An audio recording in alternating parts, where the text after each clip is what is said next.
mine, all mine.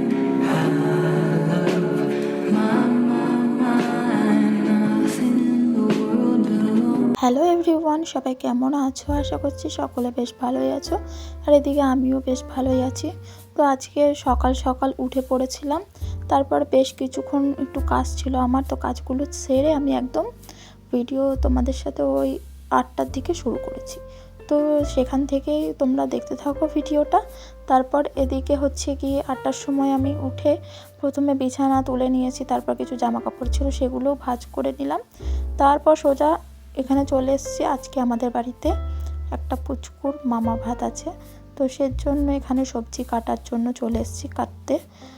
দুপুরে খাওয়া দাওয়া তো, তাই সবজিগুলো কেটে দিচ্ছিলাম। তারপর এখানে চাও খেয়ে নিয়েছি, আর সকালের খাবারে আমি সুজি খেয়ে নিয়েছি। তারপর চলে এসেছি ঘরের কাজ করতে।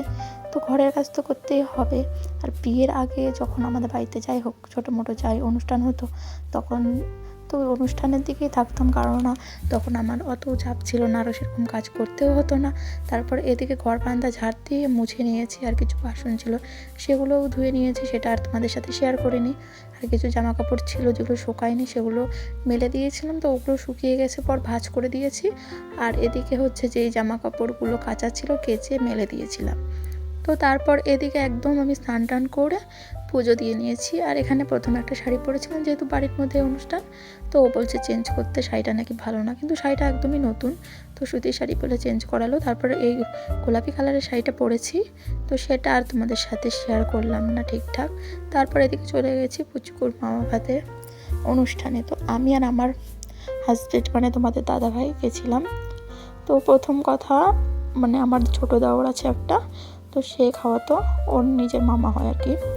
তো ওর একটু অসুবিধা হয়ে গেছে, ওর শরীরটা ভালো ছিল না, তাই আমার হাজব্যান্ডকেই বললো খাইয়ে দিতে, তো ওই খাওয়া ছিল। তারপর এদিকে সমস্ত কিছু কমপ্লিট হয়ে যাওয়ার পর আমরা চলে এসেছি 4টে নাগাদ ঘরে। তো তারপর ভাবলাম বসে থেকে লাভ নেই, একটু গেম খেলে নিই। তো দুজনে মিলে একটু ফ্রি ফায়ার খেলছিলাম। তারপর সন্ধ্যার দিকে সন্ধ্যা দিয়ে নিলাম, আর এদিকে চা খেয়ে নিলাম।